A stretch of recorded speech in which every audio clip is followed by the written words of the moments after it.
mais nous avons vécu d'intenses moments de communion avec la jeunesse du Sénégal.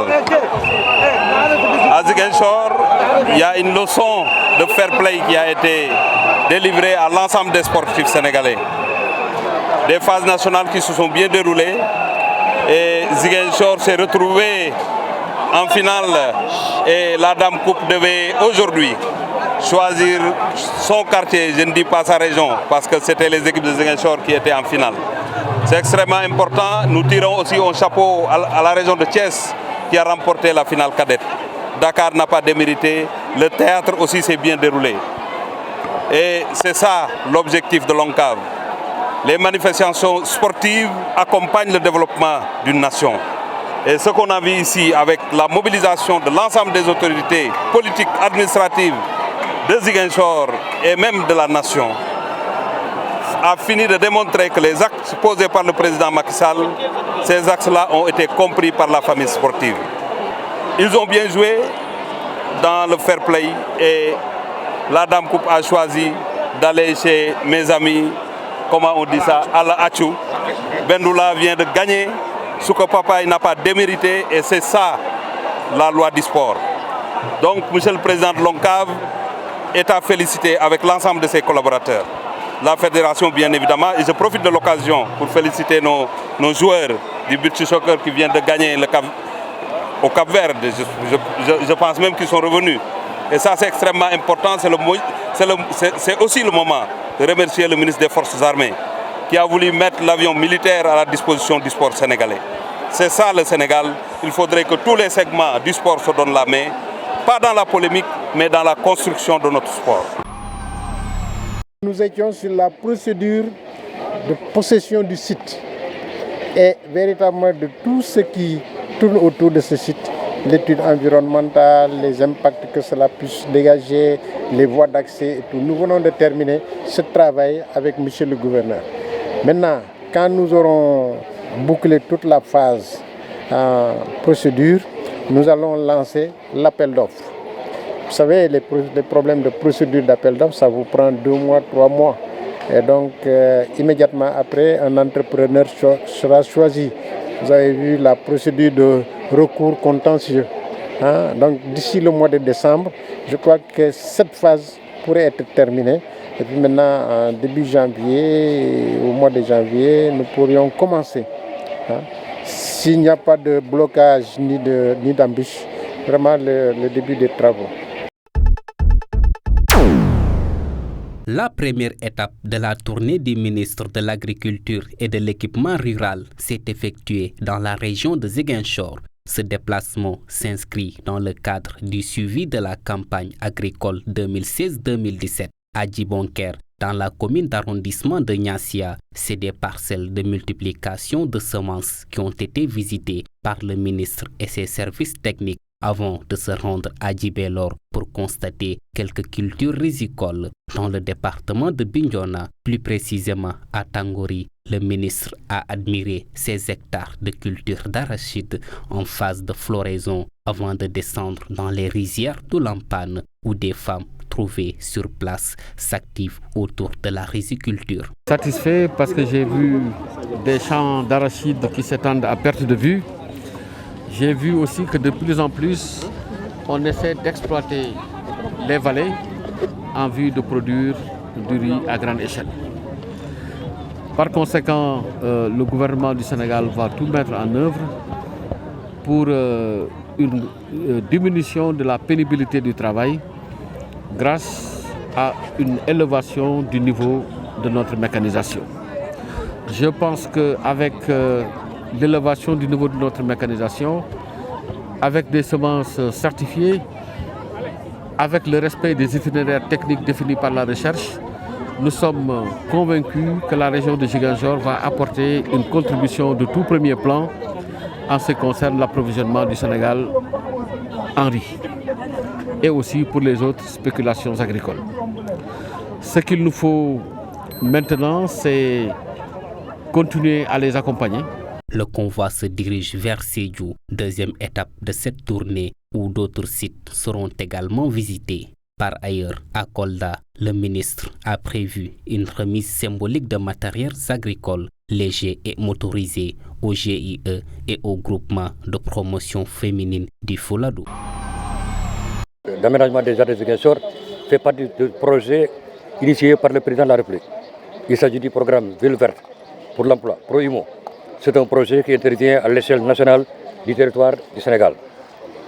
Et notre intervention fait suite à une demande formulée par le maire de Ziguinchor, adressée à notre ministre de tutelle, M. Diène Farba Sarr, pour l'accompagner dans l'amélioration du cadre de vie de Ziguinchor. Ça, c'était au mois de janvier dernier.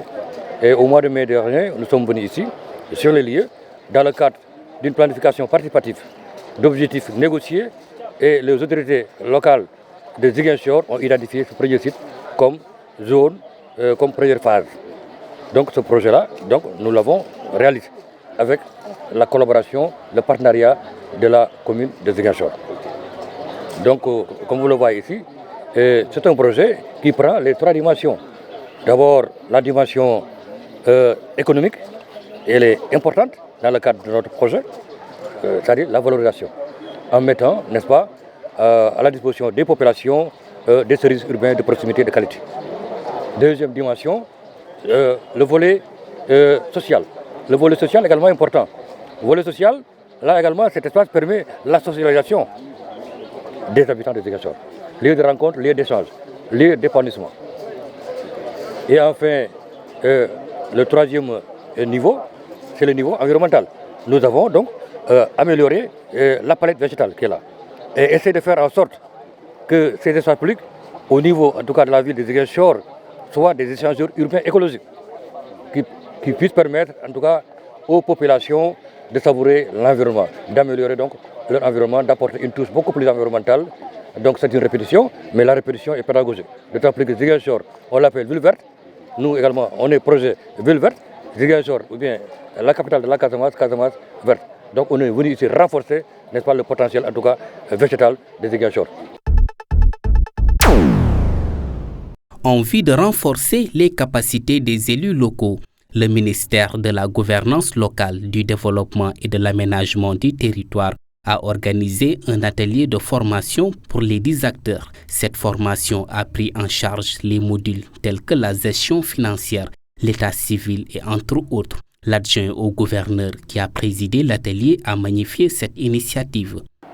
D'abord, pour avoir été sélectionné grâce à votre expertise et votre expérience avérée,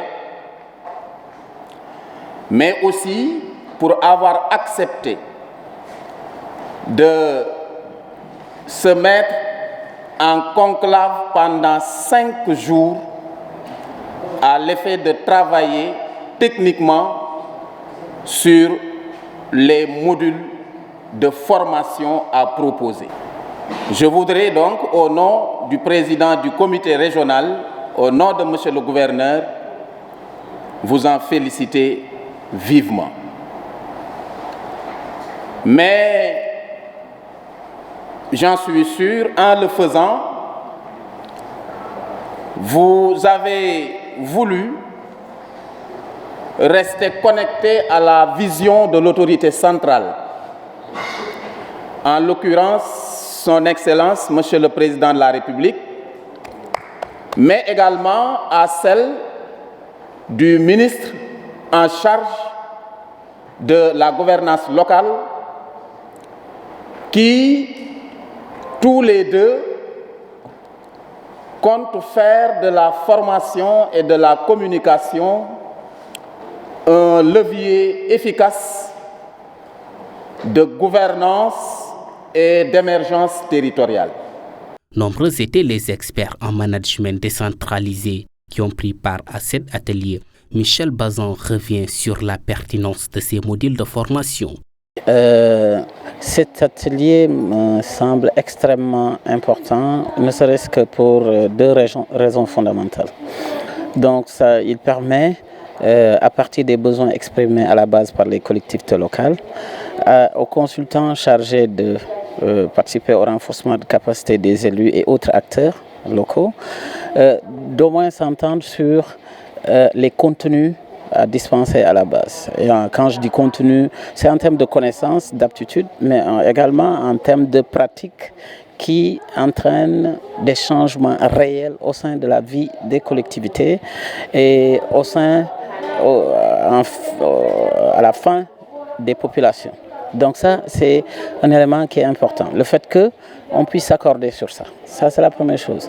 La deuxième chose qui me semble fondamentale, c'est qu'on s'accorde également sur les outils et qu'on puisse opérer une harmonisation des contenus de renforcement de capacité qui seront délivrés à la base. Parce que l'avantage que cet atelier a, c'est de regrouper des experts de plusieurs niveaux et des spécialistes du développement local à la base, plus les bénéficiaires. Parce que vous avez bien vu que dans la salle, autour de l'atelier, il y a des élus locaux et il y a des acteurs locaux qui interviennent. Cette session de formation a duré 5 jours et a été sanctionnée par la délivrance d'attestations aux participants. Ces élus locaux renforcés en gestion des collectivités locales vont mettre en pratique ces connaissances nouvellement acquises au service des populations à la base.